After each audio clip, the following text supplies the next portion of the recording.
dalam waktu kelahiran Nabi Muhammad ini sesungguhnya bukan terletak kepada bulannya, bukan terletak kepada tanggalnya, tapi yang menarik dari kelahiran Nabi Muhammad ini adalah cahaya yang dilekatkan pada kelahiran yang dibawa oleh Nabi Muhammad SAW, yang bahkan diinformasikan secara tegas dalam Al-Quran pada setiap generasi yang berkehidupan bahkan sebelum kelahiran Nabi Muhammad SAW.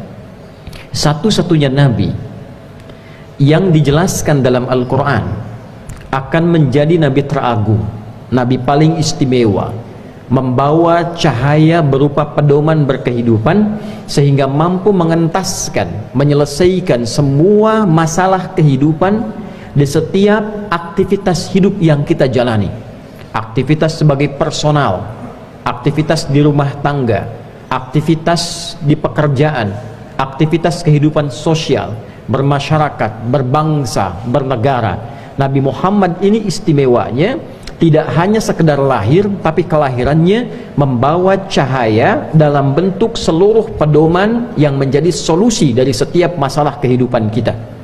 Dan itu diinformasikan pada setiap umat bahkan sebelum kelahiran beliau.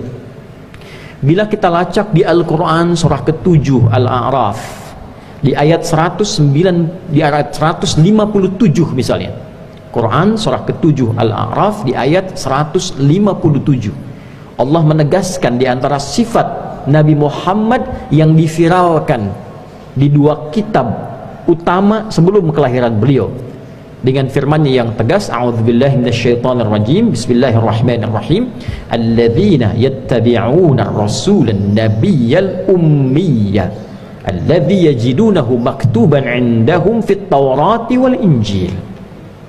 Yaitu ada kalangan ahli kitab yang mengikuti petunjuk seorang rasul, seorang nabi yang istimewa, tidak pernah belajar formal, sekolah, punya guru, membaca, menulis, untuk menegaskan bahwa semua informasi yang dibawa kepada nabi itu bersumber dari Allah langsung subhanahu wa ta'ala.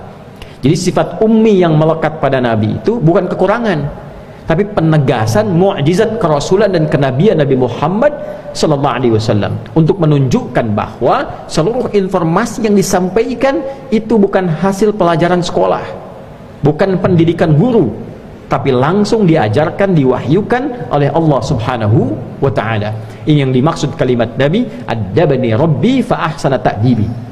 Aku belajar adab pun langsung diajari oleh Allah subhanahu wa ta'ala, maka Allah menyempurnakan seluruh perilaku mulia yang melekat kepada beliau sallallahu alaihi wasallam. Itulah sebabnya kenapa beliau disebut dengan uswah hasanah.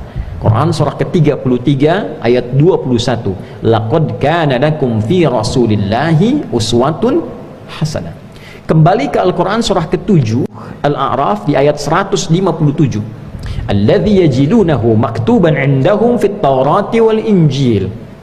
Keistimewaan, keutamaan, kemuliaan Rasul mulia ini, Nabi istimewa ini ternyata telah termaktub, tertuliskan, terinformasikan dengan sempurna, jelas ciri-cirinya, ciri fisiknya, ciri alam saat kelahirannya akan terjadi apa, rasi bintangnya bagaimana, sekitarannya seperti apa, dijelaskan sempurna fit taurati wal injil, baik dalam kitab Taurat yang diberikan kepada Nabi Musa alaihi salam, wal injil atau Injil yang diwahyukan kepada Nabi Isa alaihi salam,